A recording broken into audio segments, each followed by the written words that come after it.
मुख्य अतिथि के रूप में इंजीनियर अमित सोलंकी जी,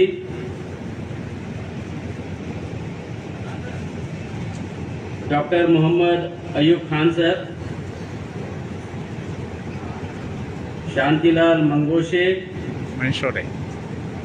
इंजीनियर दिलीप कुमार बुके जी तथा खंडवा के हमारे सभी साथी और इस सत्र की अध्यक्षता कर रहे हमारे प्रदेश अध्यक्ष बामसेफ के सोमकुमार सर। थोड़ा सा बदलाव इसमें हुआ है। आप पर ये जो भारत के संविधान के जनजागरण का अभियान पूरे देश में 2018 से निरंतर रूप से बामसेफ संगठन के माध्यम से पूरे देश भर में चलाया जा रहा है और उसके साथ तमाम लोकतांत्रिक व्यवस्था को और लोकतांत्रिक तरीके से काम करने वाले देश भर के तमाम राष्ट्रीय, राज्य स्तरीय और जिला स्तरीय संगठनों को साथ में लेकर इस व्यापक अभियान को पूरे देश भर में चलाने के लिए ये जो पहल संगठन के माध्यम से की गई है, ये बड़ा एक कारगर और महत्वाकांक्षी अभियान पूरे देश में चल रहा है और इसका परिणाम इतना प्रभावशाली इस कैंपेन का परिणाम रहा है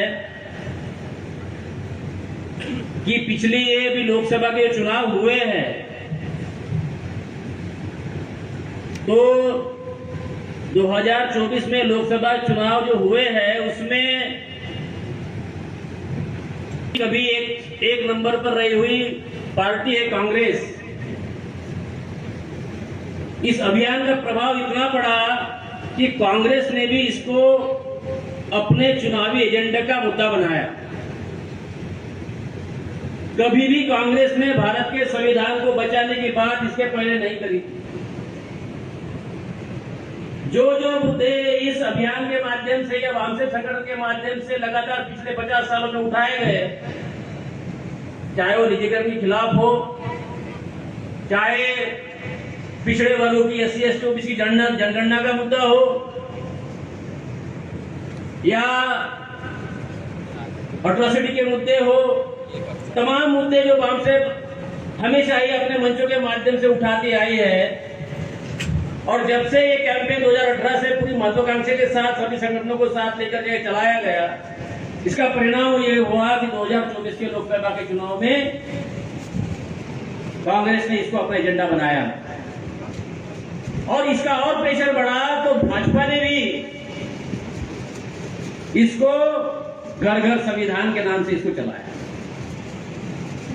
अभी वो कितना घर घर संविधान लेकर जा रहे हैं हमें पता है, हमें दिख रहा है। लेकिन मैं ये आपको इस मंच के माध्यम से ये बताना चाहता हूं कि जो इस संविधान के इस लोकतंत्र के खिलाफ अपने अपने समय पर काम करते रहे, जनता के दबाव के आगे, जनता के अभियान के आगे, जनता के प्रेशर के आगे, उन्हें इस अभियान के माध्यम से इसको कैश करने के लिए, बोलने के लिए क्यों ना हो, इस अभियान का सहारा लेना पड़ा, इन मुद्दों का सहारा लेना पड़ा। साथियों, ये जो आजकल की बातें हो रही है, जो विषय हमारे सामने रखा हुआ है, संपूर्ण राष्ट्रीयकरण के बिना राष्ट्र ब्राह्मणवाद का खोखला राष्ट्रवाद।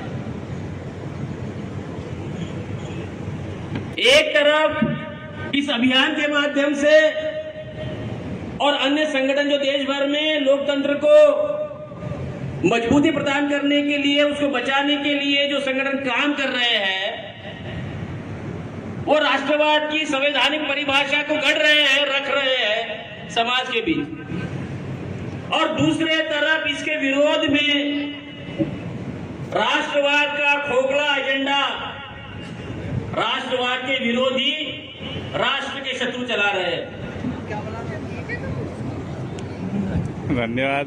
हमारे OBC SC ST लोगों के बीच में एक झूठा राष्ट्रवाद, इसको हिंदू राष्ट्रवाद के नाम से रखा जा रहा है। जो लोग इस शब्दों को कॉइन कर रहे हैं हिंदू राष्ट्रवाद को। मैं उनसे ये पूछना चाहता हूं, आप राष्ट्रवाद के नाम से अखंड राष्ट्र की बात कर रहे हो। अरे जब मुस्लिम लीग ने दो राष्ट्र की थ्योरी रखी थी, on phone pay. द्विराष्ट्र थ्योरी सावरकर ने उसका समर्थन किया। पाकिस्तान बन रहा था और उधर से मुस्लिम लीग के माध्यम से द्विराष्ट्र थ्योरी का समर्थन हो रहा है। तो आपके ये पुरखे जिनका नाम लेकर के आज आप हिंदू राष्ट्रवाद की बात करते हो, अखंड राष्ट्र की बात कर रहे हो, वो द्विराष्ट्र थ्योरी का समर्थन कर रहे थे। इसका जवाब कौन देगा? ये खोखला राष्ट्रवाद, इसको हमें पहचानना होगा, लोगों को पूछना होगा, लोगों को बताना होगा। अखंड राष्ट्रवाद की बात हो रही है इस देश में। क्या होता है राष्ट्रवाद? जिस देश में 6,743 जातियां आप लोगों ने बनाई, आप लोगों के पुरखों ने बनाई, वो संगठित ना हो पाए, इसलिए आप लोगों ने उनके अंदर झूठी गरिमा पैदा करी जाति की। दूसरी निचली जाति उसके बराबर ना आए, इसका ख्याल रखा। अगर कोई निचली जाति ऊपर उठती है अपने परिश्रम से, कष्ट से, तो उसको दबाने के दंड आपने निर्धारित किए। अगर कोई जाति आपस में मिल बैठ के चर्चा करती है, आदान प्रदान, राष्ट्रवाद राष्ट्र को तोड़ने का, छिन्न विच्छिन्न बिखरा देने का, धज्जियां उड़ाने का आपने किया। कौन सी राष्ट्रवाद की बात कर रहे हो? जिस राष्ट्रवाद में कोई भाईचारा नहीं, कोई समान अवसर नहीं, एकजुटता नहीं, केवल ब्राह्मणों का शासन, क्या ये राष्ट्रवाद हो सकता है? ये हमारे समाज को समझने की जरूरत है। केवल हमारी भावनाओं को झूठे प्रबंधन के अंदर हिंदू राष्ट्रवाद। जब मोहम्मद बिन गजनी जब भारत में आया, उन्होंने इस देश में हिंदू शब्द का प्रयोग पहली बार किया। प्रथम सबसे पहले हिंदू शब्द को लिखित रूप से गजनी के समय उसका जो सचिव था, वो जो लिखने वाला था, उसने वो ग्रंथ लिखा है, मैं भूल रहा हूं उसका नाम। उसने पहली बार उसने हिंदू शब्द का जिक्र किया। विदेशी लोगों ने दिया हुआ नाम आपके लिए राष्ट्रवाद का प्रतीक कैसे हो सकता है? स्वामी विवेकानंद बता रहे कि हिंदू एक गाड़ी है जो चोरों को, उचक्कों को आइडेंटिफाई करने के लिए, जो गुलामों को आइडेंटिफाई करने के लिए दी गई विदेशी आक्रमणकारियों द्वारा। क्या ये आपका राष्ट्रवाद है? क्या इस शब्द से आप इस देश की जनता को गौरवान्वित करना चाहते हो? क्या इस देश की मूल निवासी जनता इस शब्द से गौरवान्वित होना चाहती है? ये झूठा राष्ट्रवाद है। इस राष्ट्रवाद के नाम पर ब्राह्मणों को इस देश का शासक बनाना, मालिक बनाना, इस राष्ट्रवाद के पीछे का उद्देश्य है। जब जिजिया लगाया गया हिंदू के नाम से, तब आपने हिंदू होने से मन इनकार कर दिया। जब अलाउद्दीन खिलजी ने जब जिजिया कर लगाया तमाम हिंदुओं पर, तब आपने कहा, आपके पुरखों ने कहा कि हम हिंदू नहीं हैं, हम पे टैक्स मत लगाओ, हम तो आपके जैसे ही आक्रमणकारी हैं, हम पहले आए हैं, आप अभी आए हो, मिलजुल कर राज करते हैं। ये राष्ट्रवाद है आपका। इस खोखले राष्ट्रवाद को हमें जनता में उजागर करना होगा। 1949 में जब भारत तमाम जातियों को, तो पिछड़ी जातियां भी तमाम इस देश को संगठित करने का काम संविधान के माध्यम से, संविधान समिति में इसे बहुत सारी डिबेट हुए, डिस्कशन हुए, और फिर अंत में हमने इस देश के लोकतंत्र में धर्मनिरपेक्षता और जाति नष्ट करके इस देश को राष्ट्र बनाने की प्रक्रिया में आगे बढ़ने की कसम खाई और संविधान को अपनाया। और लोगों को, हर व्यक्ति को अवसर मिलने चाहिए। तमाम जितने भी हमारे इस देश में विकास के एरिया है, जो हुक्मरान बनने की जो संस्थाएं हैं, वहां पर हमारे तमाम लोगों को भारत के नागरिक के जानकर सबको समान अवसर, समानता, भाईचारा, भेदभाव समाप्त करके एक राष्ट्र बनाने की दिशा में आगे बढ़ने का संकल्प हमको दिया। और जब तमाम जो लोग हजारों साल से जो पीड़े हुए लोग इस देश की मेन स्ट्रीम में आने की प्रक्रिया में संविधान के दबाव की वजह से होने लगा, इन्हीं ब्राह्मणवादियों ने, मैं उसकी व्याख्या करूंगा जो रिक्वेस्ट यहां से की गई है, बना के रखा जा रहा है। जब ये प्रेशर बढ़ा तो सोचा कि ये अपने हाथ से सारा निकल जाएगा,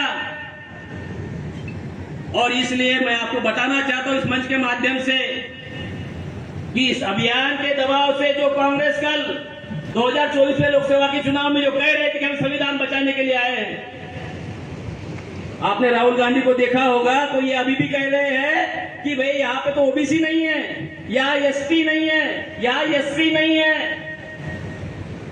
बोला कि नहीं बोला? लेकिन कौन लोग बैठे हैं ये नहीं बताया। बताया क्या? भाई इसमें ब्राह्मण बैठे हैं, इसमें बनिया बैठे हैं, ऐसा बोला क्या उसने? ओबीसी एससी एसटी नहीं है, सुप्रीम कोर्ट में नहीं है, सचिवालय में नहीं है, यूनिवर्सिटी में नहीं है, ये नहीं है, वो नहीं, वो बता रहा है। लेकिन वो ये नहीं बता रहा है कि कौन बैठे हुए हैं, वो चिन्हित नहीं कर रहा है। संविधान बचाने की बात हो रही है, लेकिन ये नहीं बताया कि मेरे दादा पुरखों ने इस संविधान को खतरा पहुंचाने के लिए काम किया।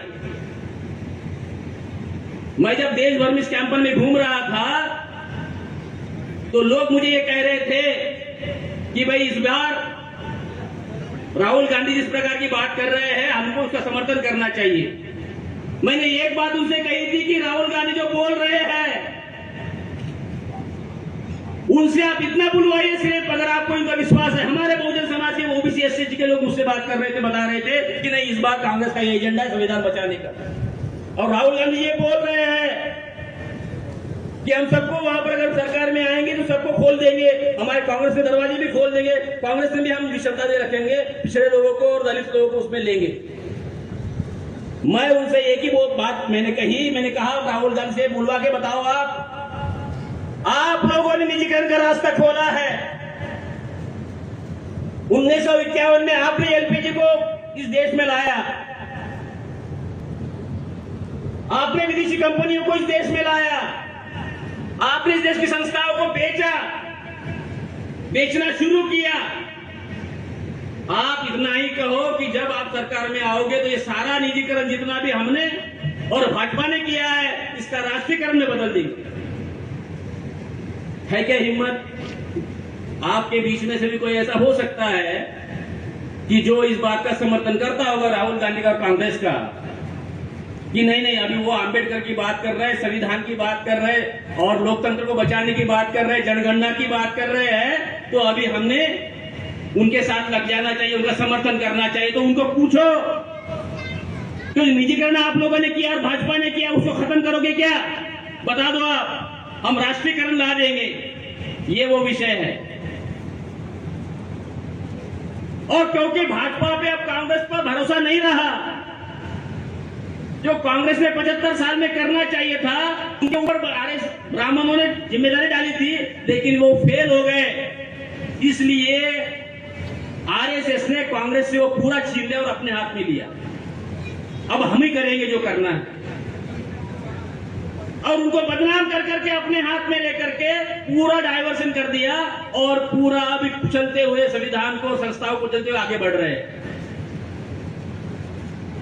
कांग्रेस उनकी अपनी विंग है। आज के तारीख में पहले उनका प्रोडक्शन हाउस हुआ करती थी। अभी इन लोगों ने जो मुद्दा छेड़ा है राष्ट्रवाद का, तो ये जो राष्ट्रवाद की परिभाषा वो गढ़ रहे हैं कि हिंदू राष्ट्रवाद उनका अपना एजेंडा था ही नहीं। एक समय पर हिंदू महासभा बनने से पहले वो अपने आप को आर्य समाजी करके कहते थे। उसके पहले वो ब्राह्मण सभा बना के चलते थे। लेकिन जब देखा कि सारे जो ओबीसी एससी एसटी के लोग भारत के संविधान के माध्यम से जिनको वोट का अधिकार मिला है, आज अगर नहीं कल अगर ये जागृति बढ़ गई, ये आंदोलन बढ़ गया, तो हमें बचाने वाला इस देश में कोई नहीं होगा। और इसलिए अपने आप को शीर्ष पर रखकर जिस शब्द का एक ऐतिहासिक रूप से जिन्होंने विरोध किया था, उसी को, उस गाली को अपनाकर टोपी पहनकर टोपी बनकर इस आंदोलन को उन्होंने स्वीकारा। और इसलिए आप अभी देखेंगे वामसेप के माध्यम से और तमाम संगठनों को साथ में लेकर हमने जो जागृति चलाई, ये हिंदू शब्द, ये झूठी आइडेंटिटी है, इस पे भी हमने आंदोलन चलाया, पूरे देश भर में जन जागरण चलाया। अब जब उसका ये परिणाम हुआ कि अभी वो सनातनी बोल रहे हैं अपने आप को, अभी ट्रांसफर कर रहे हैं, आप इसको समझ रहे होंगे कि अभी हिंदू कम और सनातनी ज्यादा चल रहा है। सनातन धर्म बोला जा रहा है, क्योंकि अगर झूठी गाली को अगर आप उठाओगे, कब तक झूठ को दबाओगे? ये छूटने वाली बात नहीं है। तो ये जो झूठा राष्ट्रवाद है, ये खोखला राष्ट्रवाद है। आज की तारीख में 25,000 से ऊपर ज्यादा विदेशी कंपनियां भारत में हैं। कितनी? 25,000 से ज्यादा। ये कांग्रेस के समय से चला। भारत के संविधान के निर्माता बाबा साहब अम्बेडकर, तमाम संविधान समिति को यह था कि इस देश के लोग ही नई निर्माण करेंगे, नई कंपनियां बनाएंगे, इस देश को आगे बढ़ाएंगे, अर्थव्यवस्था को आगे बढ़ाएंगे, नए नए अवसर लोगों को प्रदान करेंगे हर क्षेत्र में, क्योंकि समय कम है हमारे पास इसलिए। लेकिन कांग्रेस ने बाहर की कंपनियों को बुलाया। अभी बीजेपी क्या कर रही है? उनका वो नारा है, मैं थोड़ा सा इसमें इसको कोडिंग को ये करना चाहता हूँ। इसका उनका जो कोड है, वो जो पहली है, अब ये लोग ले आए स्वदेशी वाला आंदोलन। भाजपा क्या चलाती है? स्वदेशी आंदोलन। बराबर है। 2014 से बहुत ज्यादा उसका ये हुआ। स्वदेशी आंदोलन का मतलब क्या है? लोगों को, हमारे जो लोग कम पढ़े लिखे लोग हैं या जानकारी नहीं रखते या बहुत ज्यादा ही इमोशनल राष्ट्रवादी बनते हैं, उन्हें ये बात समझ में नहीं आ सकती कि स्वदेशी राष्ट्रवाद उनका क्या है।